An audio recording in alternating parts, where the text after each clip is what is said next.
Shri T Madhusoodanan, അങ്ങേക്ക് 10 minute. Sir, കരുതലോടെ ആരോഗ്യത്തോടെ നമ്മുടെ സംസ്ഥാനത്തെ ആരോഗ്യ വനിതാ ശിശു വികസന വകുപ്പ് അഭിമാനകരമായിട്ടുള്ള നേട്ടങ്ങളുമായിട്ടാണ് മുന്നോട്ടേക്ക് പോയിക്കൊണ്ടിരിക്കുന്നത്. അതിന് ഊർജം പകരുന്ന രീതിയിൽ പുതിയ ബജറ്റ് നിർദ്ദേശങ്ങൾ നമ്മളാകെ ചർച്ച ചെയ്യുകയാണ്.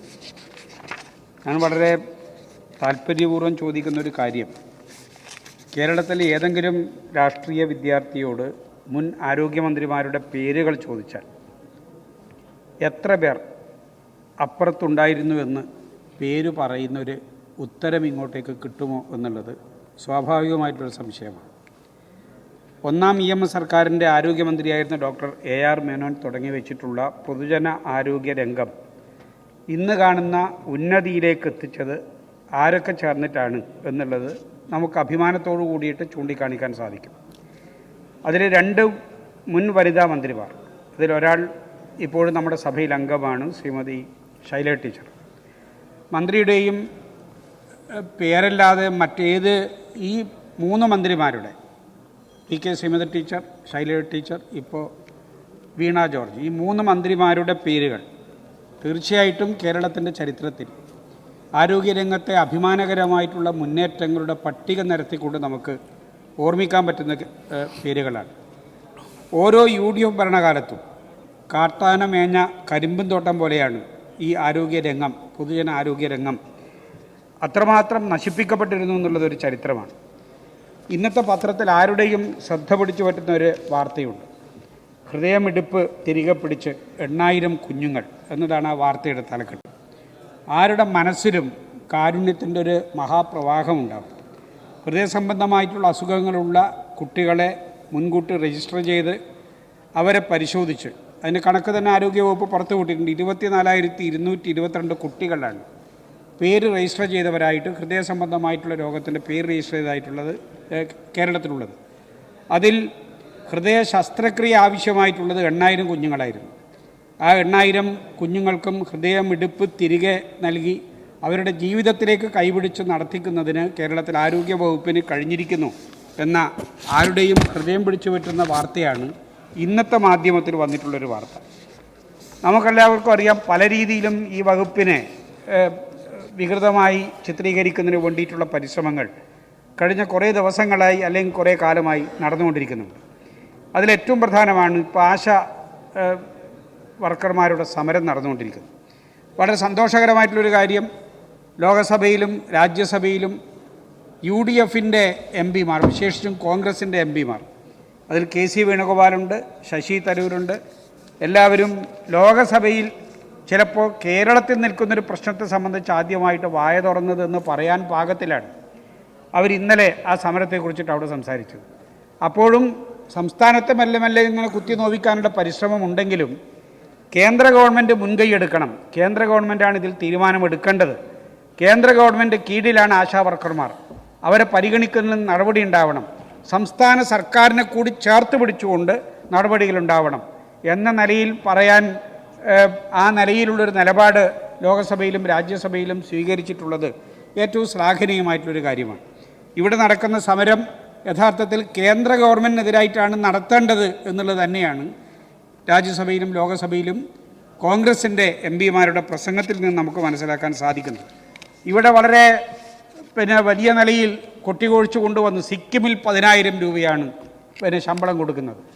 സിക്കിമിലെ ശമ്പളത്തിൻ്റെ കാര്യങ്ങളൊക്കെ കഴിഞ്ഞ സഭയിൽ ദിവസം ആരോഗ്യവകുപ്പ് മന്ത്രി ചൂണ്ടിക്കാണിച്ചിട്ടുള്ളൊരു കാര്യമാണ്. അവിടെ ആകെ എത്രയാ സർ ജീവനക്കാർ? 676. ഇവിടെ എത്ര പേര് ആശാ വർക്കർമാർ?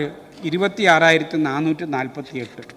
ഇത് വെച്ചിട്ടാണ് ഈ കേരളത്തെ താരതമ്യം ചെയ്ത് പറയുന്നതിന്, കേരളത്തെ വില കുറച്ച് കാണിക്കുന്നതിനുള്ള പരിശ്രമം നടന്നിട്ടുള്ളത് എന്ന് നമ്മൾ കണ്ടുകൊണ്ടിരിക്കുകയാണ്.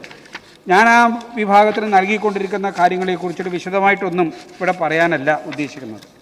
നമ്മുടെ ഈ ബജറ്റിൽ ഓരോ വർഷവും കഴിയുന്തോറും സംസ്ഥാന ബജറ്റിൽ സംസ്ഥാനത്തിൻ്റെ ആരോഗ്യ മേഖലക്ക് നീക്കിക്കൊണ്ടിരിക്കുന്ന തുക ശ്രദ്ധേയമായ രീതിയിൽ നമ്മുടെ മുന്നിൽ ഉയർന്നു നിൽക്കുകയാണ്. 2016 ആരോഗ്യ മേഖലയ്ക്ക് ബജറ്റ് വിഹിതം 665 കോടി രൂപയായിരുന്നു.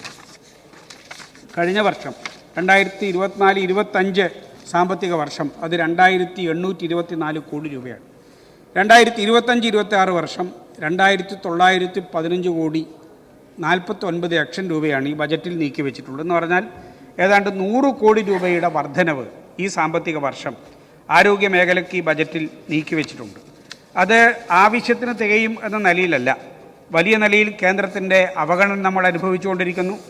വികസനത്തിനാവശ്യമായിട്ടുള്ള ധനസമാഹരണത്തിനുള്ള എല്ലാ സ്രോതസ്സുകളും വെട്ടിക്കുറക്കുന്ന നിലപാട് കേന്ദ്ര ഗവൺമെൻറ് സ്വീകരിക്കുന്നു. അതിനിടയിലും ജനക്ഷേമകരമായിട്ടുള്ള പ്രവർത്തനങ്ങൾക്ക് വിശ്രമമില്ല എന്നത് അസന്നിഗ്ധമായിട്ട് പ്രഖ്യാപിച്ചുകൊണ്ട് കേരളത്തിൻ്റെ ആരോഗ്യ മേഖലയെ നന്നായിട്ട് മുന്നോട്ടേക്ക് കൊണ്ടുപോകുന്നതിന് വേണ്ടിയിട്ടുള്ള എല്ലാ നിലയിലുമുള്ള സുരക്ഷാപരമായിട്ടുള്ള സംരക്ഷണവും ഈ ബജറ്റിൽ ഉൾക്കൊള്ളിച്ചിട്ടുണ്ട് എന്നുള്ളതാണ് നമുക്ക് കാണാൻ സാധിക്കുന്നത്. അതുകൊണ്ട് തന്നെയാണ് ആരോഗ്യ വനിതാ ശിശു വികസന വകുപ്പിന് ദേശീയ അന്തർദേശീയ തലത്തിൽ 28 പുരസ്കാരങ്ങൾ, ബഹുമതികൾ ഈ കാലയളവിൽ നേടാൻ കഴിഞ്ഞിട്ടുണ്ട് എന്നുള്ളത് ആർക്കും നിഷേധിക്കാൻ പറ്റാത്തൊരു കാര്യമാണ്. ഞാനതിൻ്റെ ദീർഘമായിട്ടുള്ള പട്ടിക ഇവിടെ വിശദീകരിക്കുകയല്ല. ഇന്ത്യയിൽ ഏറ്റവും കൂടുതൽ സൗജന്യ ചികിത്സ നൽകിയിട്ടുള്ള സംസ്ഥാനം ഏത് എന്ന ചോദ്യത്തിനാണ് കേന്ദ്ര സർക്കാർ പുരസ്കാരത്തിലൂടെ UDFകാർക്കും ഇടതുപക്ഷ ഗവൺമെൻറ് എതിർക്കുന്നവർക്കും മറുപടി നൽകിയത്. ക്ഷയരോഗ നിവാരണത്തിന്, ഹീമോഫീലിയ വിവരശേഖരണത്തിനും അതിൻ്റെ ഏകോപനത്തിനും, കാഴ്ച പരിമിതർക്കായിട്ട് ഏർപ്പെടുത്തിയിട്ടുള്ള സേവന പ്രവർത്തനങ്ങൾക്ക്, ഇങ്ങനെ ഓരോ കാര്യവും എടുത്താൽ അഭിമാനകരമായിട്ടുള്ള മുന്നേറ്റം എല്ലാ പ്രയാസങ്ങൾക്കുമിടയിലും ഈ വകുപ്പ് കൈവരിച്ചിട്ടുണ്ട് എന്നുള്ളത് നമുക്ക് കാണാൻ സാധിക്കുന്നൊരു കാര്യമാണ്. ഈ വകുപ്പിൻ്റെ പ്രവർത്തനങ്ങളെ കൂടുതൽ നല്ല നിലയിൽ മുന്നോട്ടേക്ക് കൊണ്ടുപോകുന്നതിന് ആവശ്യമായ നിലയിൽ ഗവൺമെൻറ് ഈ ബജറ്റിൽ കാര്യങ്ങൾ വകയിരുത്തിയിട്ടുണ്ട് എന്നുള്ളതാണ് കാണാൻ സാധിക്കുന്നത്. മറ്റൊരു മേഖല ഗതാഗത രംഗമാണ്. ഏറ്റവും കൂടുതൽ ശപിക്കപ്പെട്ടത് എന്ന് എല്ലാവരാലും പറഞ്ഞു വന്നിട്ടുള്ളൊരു മേഖലയാണ് ഗതാഗതം. KSRTC രംഗത്തെ പ്രശ്നങ്ങൾ നമുക്കറിയാം. ശമ്പളമില്ല, പെൻഷൻകാർ ആത്മഹത്യയിലേക്ക് പോകുന്നു, എല്ലാ വണ്ടിയും കട്ടപ്പുറത്താണ്, സർവീസ് മര്യാദക്ക് നടക്കുന്നില്ല. ഈ നിലയിലുള്ള വലിയ വിമർശനങ്ങൾ നേരിട്ടിട്ടുള്ളൊരു രംഗമാണ് ഗതാഗത രംഗം, വിശേഷിച്ച് KSRTC പ്രതിമാസം ശമ്പളം കൊടുക്കുന്നതിന് വേണ്ടിയിട്ടുള്ള നടപടികൾ ഉണ്ടായിരിക്കുന്നു. അതോടൊപ്പം തന്നെ പെൻഷൻകാരുടെ ആനുകൂല്യങ്ങൾ കൊടുക്കുന്നതിന് വേണ്ടിയിട്ടുള്ള സംവിധാനം ഒരുക്കിക്കൊണ്ടിരിക്കുന്നു. കഴിഞ്ഞ 8 വർഷം 10,000 കോടി രൂപയോളമാണ് ഈ സർക്കാർ KSRTCയുടെ ഉന്നമനത്തിന് വേണ്ടി മാത്രം നീക്കിവെച്ചത്. ഇവിടെ UDFകാർ ഇരിക്കുന്നുണ്ട്. 2011-16 വർഷം അവർ 5 വർഷം കൊടുത്തത് 1543 കോടി രൂപയാണ് KSRTC. 10,000 കോടിയാണ് 8 വർഷം ഇടതുപക്ഷ ജനാധിപത്യ മുന്നണി ഗവൺമെൻറ് നൽകിയിട്ടുള്ളൊരു കാര്യം.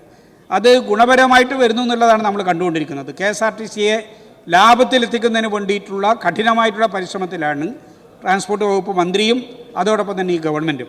അതിൻ്റെ പരിശ്രമങ്ങൾ വിജയത്തിലെത്തും എന്നുള്ളതിൻ്റെ സൂചനകൾ വന്നു തുടങ്ങിയിരിക്കുന്ന ഒരു ഘട്ടത്തിലാണ് ഈ ബജറ്റിൽ ഗതാഗതത്തിന് വേണ്ടിയിട്ടുള്ള ആവശ്യമായിട്ടുള്ള തുക നീക്കി വെച്ചുകൊണ്ടുള്ള പ്രവർത്തനങ്ങൾ ഗവൺമെൻറ് ഏറ്റെടുത്ത് മുന്നോട്ടേക്ക് പോകുന്നത്.